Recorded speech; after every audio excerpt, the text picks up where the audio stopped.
ஓம் குருதேவாய நமக. ஓம் ஸ்ரீ குருப்யோ நமக. இது எமது குரு சுவாமி பரமாத்மானந்த சரஸ்வதியின் ஒலிநாடாவை தழுவி எழுதப்பட்டது. குண்டலினி சக்தி 1. சிவராத்திரி என்பது என்ன? விரதமிருந்து நித்திரை முழிப்பதாக இதுவரை கூறப்பட்டது. மனிதர்கள் பூமி என்று சொல்கின்ற போது, நாம் உண்மை நிலைக்கு வருகின்ற போது அவை சக்தி, எனர்ஜி ஓட்டமாக மாறும். மற்றவை எல்லாம் தோற்றங்களே. தோற்றங்கள் எல்லாம் மாயை. நாம் அதிலே நிற்க முடியாது. ஏனெனில் நாம் ஞானமடைந்தவர்கள். நமது உடல் 2 சக்தி நிலைகளாக அமைந்துள்ளது. 1 காந்த சக்தி, மேக்னெட்டிக் எனர்ஜி. 2 மின் சக்தி, எலக்ட்ரிக் எனர்ஜி. நமது எண்ணங்கள் முழுவதும் மின்னியல், மின் சக்தி. நமது உடல் ஒட்டிப்பிடித்து வைத்திருப்பது காந்தவியல், காந்த சக்தி, மின் காந்த அலைகள், எலக்ட்ரோ மேக்னெட்டிக் வேவ்ஸ். அந்த மின்காந்த அலைகள் நமது உடலில் நேராக்கப்பட வேண்டும். நாம் பிரார்த்தனையில் ஈடுபடும் போதோ அல்லது தியானத்தில் ஈடுபடும் போதோ மின் அலையும் காந்த அலையும் வேறு வேறாக பிரிந்து நிற்கின்றன. உச்சந்தலையிலிருந்து உள்ளங்கால் வரையும். நித்திரையிலோ அவை இரண்டும், மின்னலையும் காந்த அலையும் குழம்பி நிற்கும். நித்திரையில் இருந்து விழித்தாலோ அல்லது தியானத்தில் இருக்கும் போதோ தான் அவ்வலைகள் பிரிந்து நிற்கின்றன. நாம் நித்திரை கொள்ளும் போது அவை இரண்டும் கலந்து போய் நேராக நிற்காது.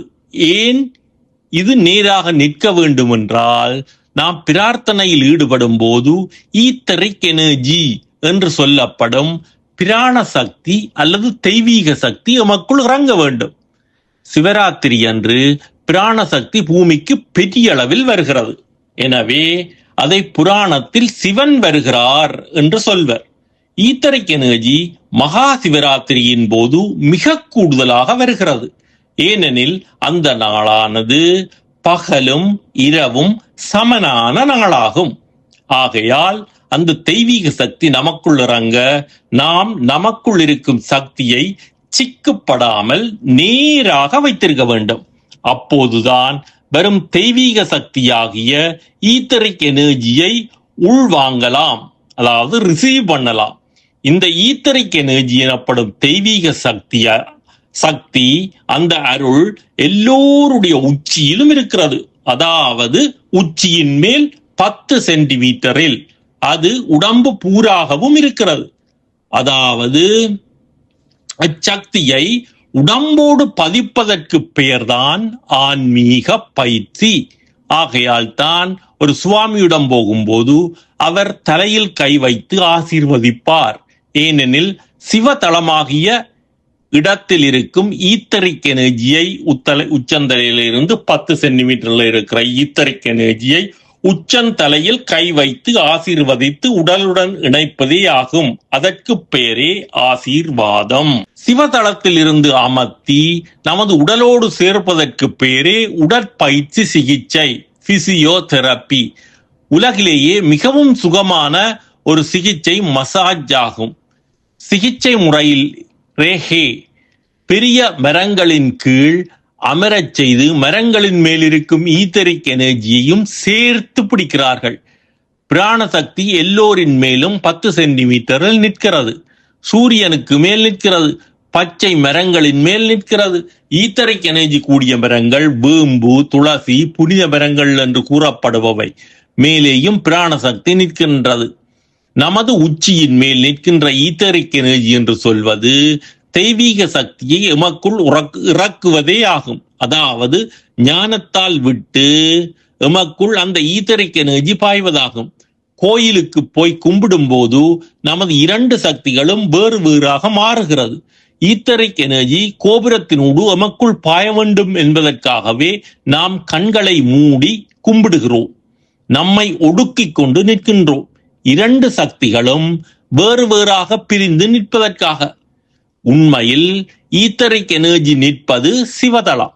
நமது தலையின் மேல், உச்சியின் மேல் 10 சென்டிமீட்டரில் ஆகும். அதற்கு கீழே 5 சென்டிமீட்டரில் காணப்படுவது சக்தி தளமாகும்.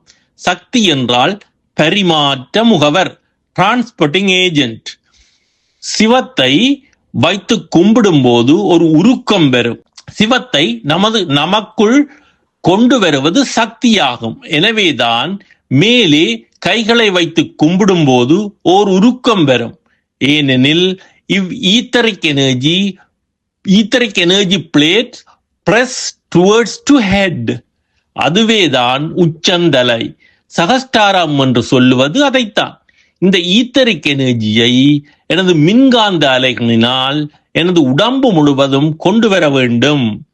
ஈத்தரிக் எனர்ஜியை பிராண சக்தி அல்லது தெய்வீக சக்தி, ஆத்ம சக்தி அல்லது லைஃப் போர்ஸ் என்றெல்லாம் சொல்கிறார்கள். ஆத்மா எங்கு நிற்கிறது?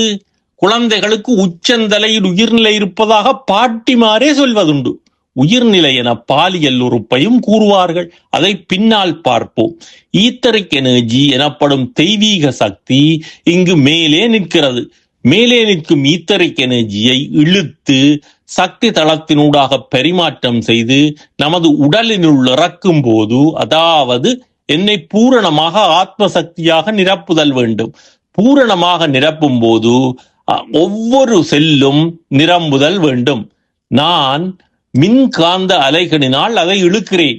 இழுத்து எனது உறுப்புகள் ஒவ்வொன்றிலும் ஒவ்வொரு செல்களாக ஒளியாக்கி கொண்டு வந்து உள்ளுறுப்புகள் வெளியுறுப்புகள் ஒவ்வொன்றிலுமாக கொண்டு வந்து பாதத்தில் முடிக்கிறேன்.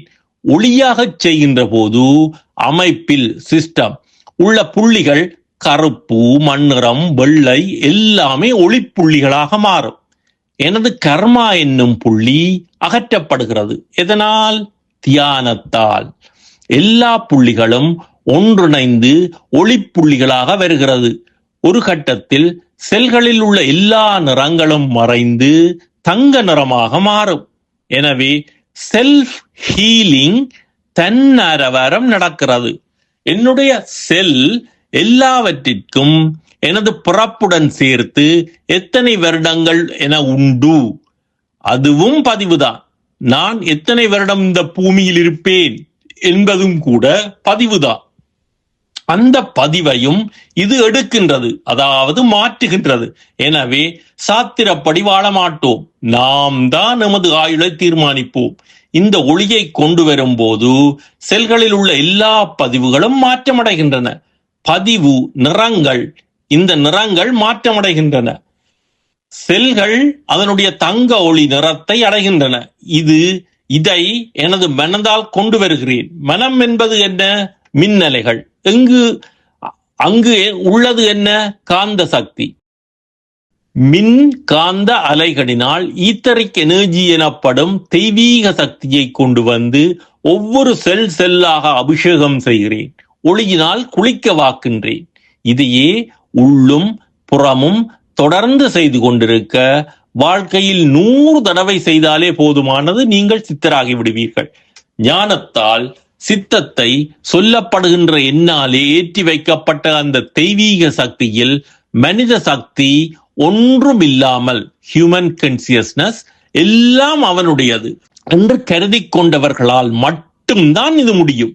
இதை கொண்டு வருவதற்கு பேரே தியானம், மெடிடேஷன்.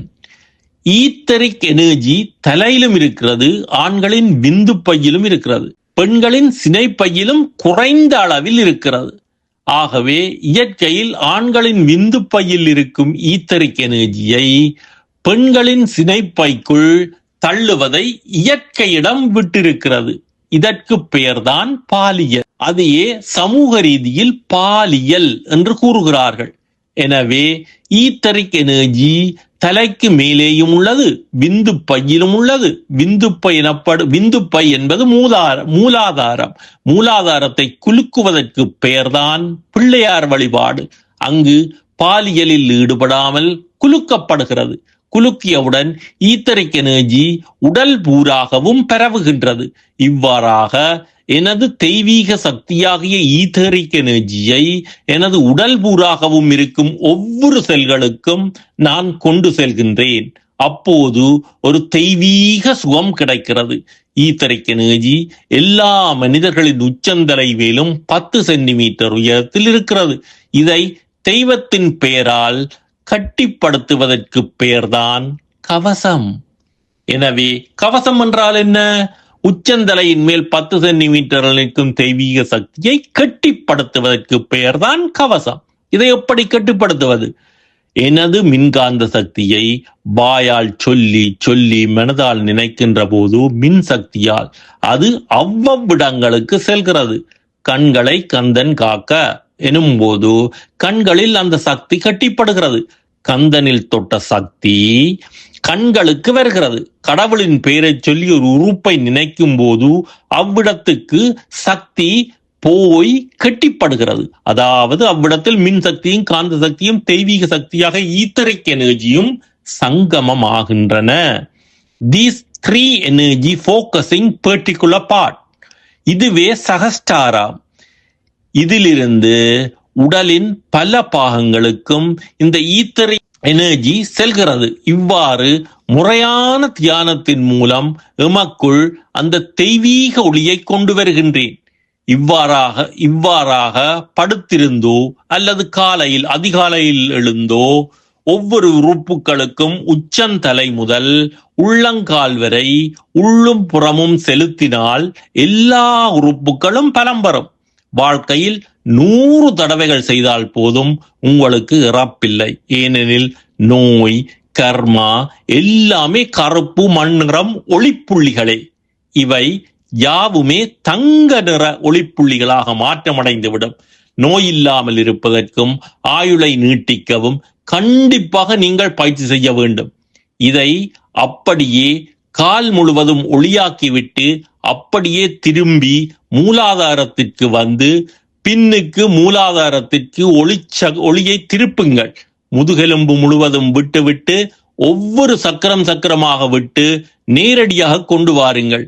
அது வெள்ளி ஒளிப்பாம்பாக வந்து ஏற்கனவே இதில் நிற்கும் சிவதளத்தில் நிற்கும் ஈத்தரிக் எனர்ஜியுடன் சந்திக்கிறது. கனெக்ட் பண்ணும். சந்தித்தவுடன் சிவலிங்கம் மாதிரியுள்ள ஒளியில் பாம்பு மாதிரி ஒன்று இருக்கிறது. இதுவே சிவலிங்கத்தின் மேலுள்ள 5 தலை நாகம். இதையே குண்டலினி என்று அழைப்பார்கள். நமது உள்ளொளியும் ஈத்தரிக் எனர்ஜி ஒளியும் சேர்கின்ற போது நாம் முக்தி அடைகிறோம். இதற்கு பெயரே ஜீவ பிரம்ம ஐக்கியம். இது ரகசியம். இது குண்டலினி ஐக்கியமாகும். குண்டலினி ஐக்கியம் என்பது பாம்பு போல் சுருண்டு கிடக்கும் குண்டலினியை நாம் எழுப்புவது. உங்களுக்குள் 3.5 சுற்றில் கிடக்கும் குண்டலினி என்னும் பாம்பு 1.5 சுற்றாக மாறியிருக்க வேண்டும் தியானம் செய்வதால். காலை மாலை 2 நேரமும் தியானம் ஏன் அவசியம் என்றால், நமக்குள் இருக்கும் மின் சக்தியும் காந்த சக்தியும் சிக்கப்படக்கூடாது என்பதற்காகவே. நன்றி. இது சுவாமி குரு பரமாத்மானந்த சரஸ்வதி அவர்களின் ஒளிநாடாவை தழுவி எழுதப்பட்டது. நன்றி, வணக்கம். ஓம் ஸ்ரீ குருதேவாய நமக. இது சுவாமி குரு பரமாத்மானந்த சரஸ்வதி அவர்களின் ஒலி நாடாவை தழுவி எழுதப்பட்ட குண்டலினி சக்தி பகுதி 2. முக்தி என்பது லேசான காரியமல்ல. அதை ஆன்மீக சாதகர்களாகிய நீங்கள் அதனை நன்றாக புரிந்து கொண்டிருப்பீர்கள். எண்ணமில்லாமல் சொல்லில்லாமல் என்னால் சிந்திக்க முடியுமா? சிந்தனை என்ற சக்திக்கு எனர்ஜி. மொழி என்ற சொல்லை போடுகின்ற போதுதான் எனக்கு அமைதி கெடுகின்றது. மொழி இல்லை, மொழி வெளியிலிருந்து வந்தது. நாம் சொல்லில்லாமல் எண்ணமில்லாமல் எமது சக்தியுடன் மட்டும் இருக்கிறோம். அங்கு சொல்லில்லை, வசனமில்லை. அந்த நிலையை எப்படி அழைப்போம்? பிரம்ம நிலை, உயிர்ப்புடன் இருக்கும் நிலை. வேறொன்றையும் தன்னுடன் சேர்த்து கொள்ளாமல் எண்ணமில்லை, சொல்லில்லை, வசனமில்லை என்றால் அங்கு நிற்பது இறை சக்தி அல்லது கான்சியஸ்னஸ். எண்ணத்தைத்தான் நமது ஆவணமாக டிமாண்ட் புகுத்தி வைத்திருக்கிறோம். நாம புகுத்துவதற்கு கூட மொழி தேவைப்படுகிறது. எண்ணமில்லை, சிந்தனை இல்லை, உணர்வு மட்டும் இருக்கிறது. அந்த நிலையை எவ்வாறு அழைக்கலாம்? சமாதி நிலை. எனவே எமது எண்ணத்தையோ சிந்தனையோ தூண்டுவது வெளியிலிருந்து வரும் சொற்களே. சொற்களும் அதற்கு கொடுத்த கருத்து வேறாக இருந்தாலும் நாம் விளங்கிக் கொண்ட எடுத்துக்கொண்ட கருத்துத்தான் என்னை தூண்டுகிறது. நான் விளங்கிக் கொண்ட கருத்தானது தூர பார்த்த பார்வையே, அண்மையில் பார்த்ததல்ல. அது எம்மை தடுமாற வைக்கிறது. ஒவ்வொரு பாடல் வரிகளையோ கவிதை வரிகளையோ விதம் விதமாக ஒவ்வொருவரும் விளங்கிக் கொள்வார்கள் தத்தமது அறிவின் ஆழத்திற்கு ஏற்ப. வேதாந்தத்தை நீங்கள் ஒரே தடவையில் விளங்கிக் கொண்டீர்களா? இன்றுதான் உங்களுக்கு மோட்சம் என்றால் எவ்வளவு கஷ்டமானதென தெரியும். இந்த சீரற்ற பனி அதிகமான உடலையே உறைய வைக்கும் குளிரான காலநிலையிலும் நீங்கள் மோட்சமடைய வருகிறீர்கள் என்றால் உங்களுக்கு அதன் அருமை தெரிந்திருக்கிறது. ஆரம்பிக்கப்பட்ட பாடமே உங்கள் எல்லோரையும் மோட்சத்திற்கு அழைத்துச் செல்ல வேண்டும் என்பதற்காகவே. நீங்கள் அமைதி என்று விளங்கிக் கொண்டது என்ன? உணர்வா? உணர்வு என்பது ஃபீலிங். அப்படியானால் எதை உணர்ந்திருக்கிறீர்கள்? வசனமும் மொழியும் சமூகம் தந்தது. சொல்லில்லாமல் சிந்திக்க முடியுமா? வேர்ட் இல்லாமல் திங்க் பண்ண முடியுமா? எங்கு வந்து கொண்டிருக்கிறேன் என்பது தெரிகிறதா? எண்ணம் என்ற ஒன்று வந்தாலே சொல் வந்துவிடுகிறது. எண்ணம் என்பது என்ன? மின்னியல், எலக்ட்ரிக்கல் சிக்னல். எண்ணம் இல்லாமல் சிந்திக்க முடியுமா? Can you think without words? எண்ணம் வருகிறது என்றால் ஒரு வசனத்தையோ ஒரு சொல்லையோ காதிக்கொண்டுதானே வருகிறது. அதற்கு ஒரு மொழி தேவைப்படுகிறது. எமக்குள் என்று பார்க்கும்போது மொழி, சொல் எல்லாமே அந்நியமானது. மொழியை வைத்துத்தான் நாம் சிந்திக்கிறோம். சிந்தனை இல்லை, நான் இருக்கிறேன் என்ற உணர்வு மட்டும்தான் இருக்கிறது. இந்த நிலையை எவ்வாறு நீங்கள் அழைப்பீர்கள்? உங்களுக்குள் இருக்கும் இந்நிலைக்கு பெயர் தெய்வீகம் அல்லது டிவைன். ஐ ஆம் பீயிங், நோ வேர்ட். எமது உணர்வு பூர்வமான சைக்கிக் இன்ஸ்ட்ருமெண்ட் முழுவதும் நிலையானது முழுவதும் சுத்தமாக இருக்கிறது. கர்மா எங்கிருந்து வருகிறது? புத்தியிலிருந்து வருகிறது. எண்ணம் இல்லையோ கர்மாவும் இல்லை. நாமே இங்கு வந்திருக்கிறோம் கர்மாவை கழிக்க. எனவே கர்மாவை கழிக்க இலகுவான வழி எண்ணமில்லாத நிலையாகும், அதாவது பூரண அமைதி நிலையாகும். இதை நீங்கள் உள்ளால் உணர்ந்து அனுபவிக்க வேண்டும். எமது கர்மாவை நாம் இலகுவாக அனுபவிப்பதற்கு பெயரே மொழி, லாங்குவேஜ். எனவே மொழி தேவையில்லாமல் இல்லை. நான் இன்னொருவருடன் தொடர்பு ஏற்படுத்துவதற்கே மொழி தேவையாகிறது. நாம் ஒருவருடனும் உறவாடவில்லை என்றால் மொழி அவசியமற்றதாகிறது. கர்மா இல்லை. கர்மா இல்லாவிடின் எனக்கு தொடர்பு ஏது? எனக்கு ஏன் தொடர்பு? அந்த நிலையில் மொழியும் இல்லை, தொடர்பும் இல்லை. ஐ ஆம் வித் மை செல்ஃப். அந்த உணர்வுக்கு என்ன பெயர்? ஆனந்த நிலை, ஆனந்தம்.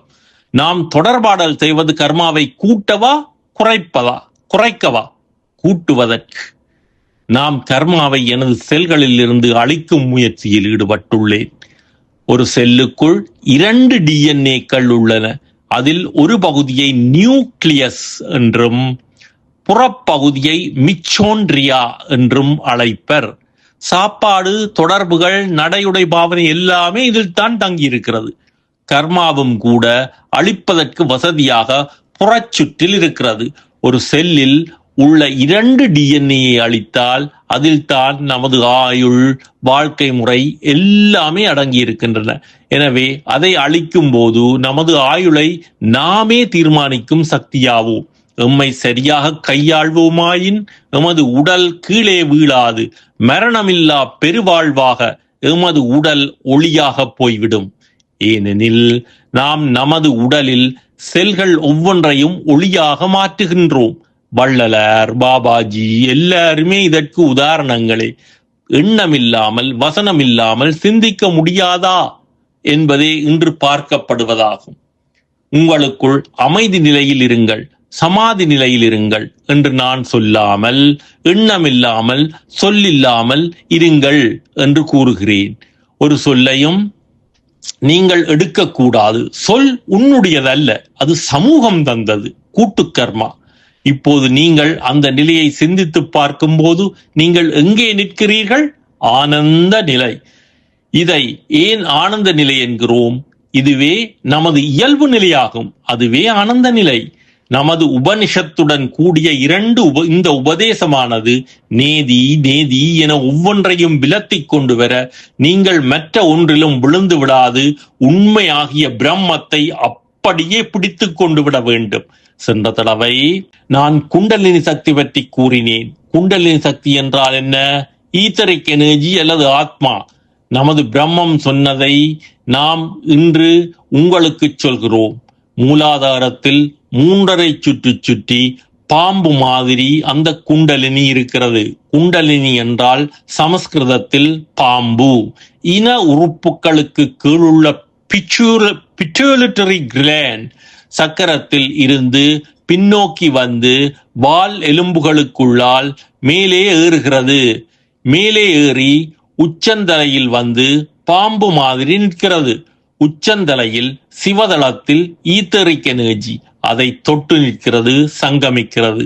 ஈத்தரிக் எனர்ஜியை நான் எனது மின் சக்தியால், எலக்ட்ரிக்கல் எனர்ஜி, மனதால் கலக்க வைப்பதற்கு, சங்கமிக்க வைப்பதற்கு பேர் ஜீவ பிரம்ம ஐக்கியம். அதனை சக்தி தளத்தினூடாக இறக்கி எனது ஒவ்வொரு அக புற உறுப்புகளினூடாக இறக்கி கால் விரல்களினூடாக பூமிக்கு விடுகிறோம். இதையே துரிதப்படுத்தப்பட்ட மூச்சை இழுக்கும் போது குண்டலினியை மேலிழுப்பதாகவும் சிவதளத்தில் கலப்பதாகவும் மூச்சை வெளிவிடுகின்ற போது ஒவ்வொரு உறுப்புகளினூடாகவும் இறக்கி கால் விரல்களினூடாக பூமிக்கு விடுவதாகவும் பாவனை செய் என எமக்கு பிரம்மம் சொல்லியதை இன்று நான் உங்களுக்கு சொல்கிறேன் என எமது குரு சுவாமி பரமாத்மானந்த சரஸ்வதி அவர்கள் சொல்கிறார்கள்.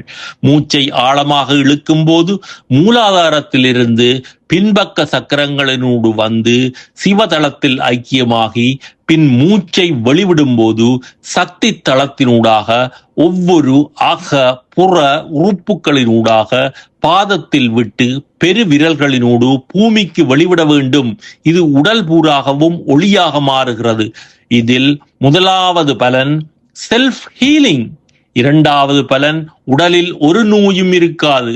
கர்மா உடனடியாக அழிந்துவிடும். கர்மா அழிந்தவுடன் நீங்கள் விரும்பியவற்றை அடையலாம். விரும்பிய காலம் வரை வாழலாம். அது தெய்வீக சக்தியை இழுத்து தருகிறது. இதற்குள் சக்திக்குள் வெள்ளை, சிவப்பு, கருப்பு என நிலைகள் உள்ளன. இந்த சிவப்பு சக்தியை ரெட் எனர்ஜி பொருள் சக்தி என்பர் அல்லது மகாலட்சுமி என்பர். ஞானத்தை இழுப்பது வெள்ளை சக்தியாகும். எல்லா சக்திகளும் இந்த பூமியில் சிக்கப்பட்டு கிடக்கின்றன. அதில் நான் எனது சக்தியை ஒழுங்குபடுத்த பக்தியாக இருக்க வேண்டும். எவ்வளவு தூரம் எனக்கு கர்மா இல்லையோ அந்த அளவிற்கு தெய்வீக சக்தி என்னுடன் நிற்கும். நன்றி, வணக்கம்.